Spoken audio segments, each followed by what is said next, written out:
Hey guys, Wailmerwins here with Pokemon Platinum, and with a bit of an unusual introduction. I don't normally start it with a wild Pokemon encounter because I normally cut them out, but this one's a bit different. So I'm just going to use a scratch attack and beat them a chop and gain the experience and go to level 14, which is a very special level for Chimchar because it's the day that all Chimchars evolve. Yes, it is. Okay, I'm not even going to pretend that I can do the music because, I can't. Yeah, so we now have a Monferno. Yeah, I really like Monferno better than Chimchar. Yeah, and I think Monferno wants to learn Mach Punch. Does it? Yes, it does. Yeah, Mach Punch, which is really handy for this gym. So I recommend you evolve your Chimchar before you take on the gym leader. I'm going to get rid of Taunt because, I don't use Taunt that much and I don't like it. So now we have Mach Punch and now we're going to go and take on the gym leader. So, after we pick up this item, which is a Pokeball. I found lots of Pokeballs recently. Nearly got through that grass without having another wild Pokemon. But, can't help it. So I am just going to go to the gym. Yeah. Okay, so in the last part we battled everyone in this bit and we found Roark, the gym leader, and got him back to his gym.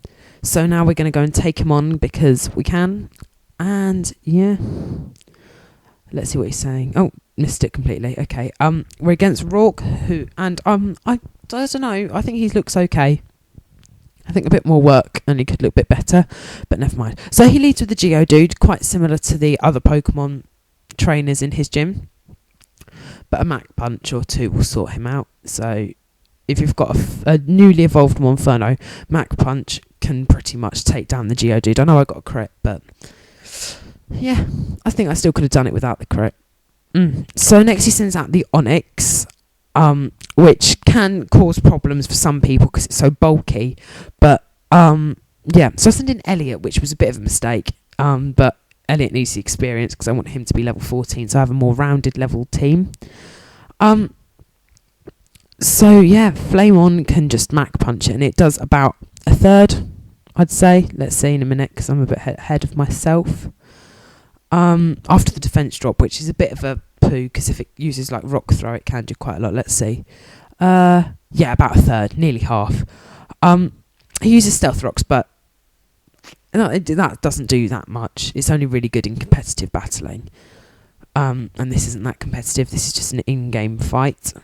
I liked the Sinnoh gym leaders. I think they put quite a lot into designing them and their teams. I just wish that they didn't use a rock gym leader as the first gym leader because they do that quite a lot. They did in Generation 1, 3 and 4. So I hope in 5 they don't use another rock gym leader because, I like a bit of a change. With a completely useless crit, we beat the Onix. And then his last Pokemon's his main fighter who can cause a lot of problems for a lot of people. Especially me when the games first came out in 2006. I really struggled because I didn't know Electric was super effective against Rock. I thought that Cranidos was rock and ground, but it's not. It's just rock. So a Spark or whatever electric attack you have, that will do quite a bit. So he uses Leer, which is going to lower my defense just a little bit, but nothing major.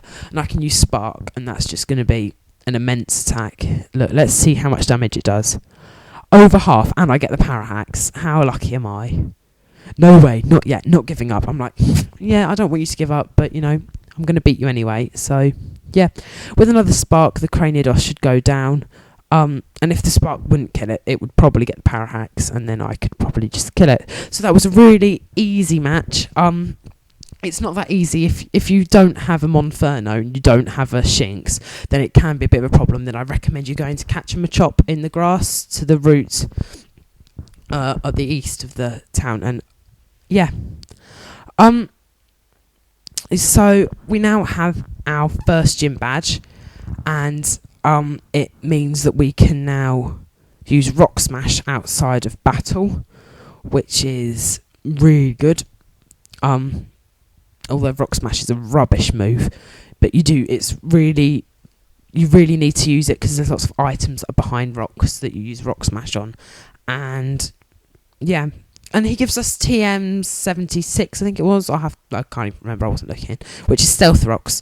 And yeah, as I said before, it's good in competitive battling, but not much else. So if you want to go into Wi-Fi battling, then stealth rocks is a really good move to have.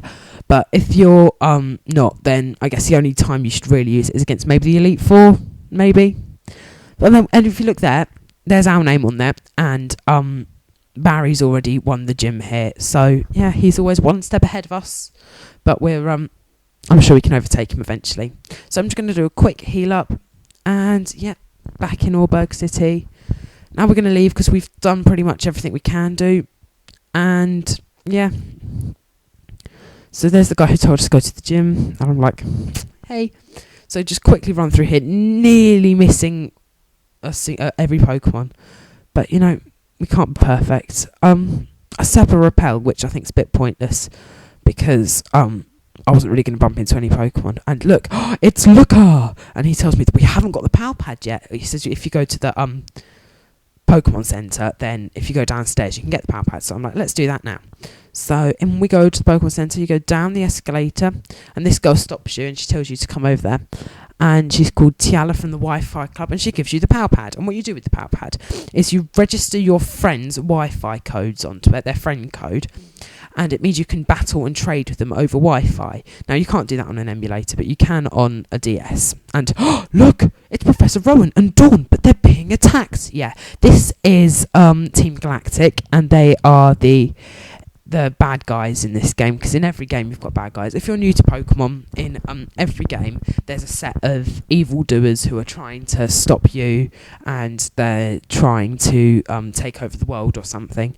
This is Team Galactic. In the Generation 3 you have Team Aqua and Team Magma, and in Generation 1 and 2 you had Team Rocket. Team Rocket is considered the favourite evil team, but to be honest, I quite like Team Galactic. I think their outfits are a bit weird. But anyway, we could do a double battle with Dawn.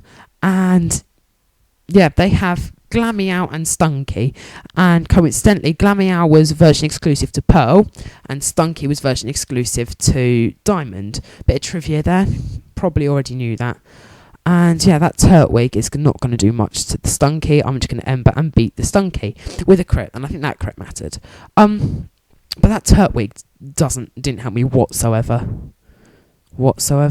Anyway, that doesn't really matter. Team Galactic tells us what they want to do, and then Dawn has a bit of a chat with me and tells me some stuff that we probably already knew. And the professor tells us that 90% of all Pokemon evolve. I think that fact might be right. I don't know, I think it might be like 86% or something, but if you round it up, it goes to 90. Bulbapedia, if you're not sure.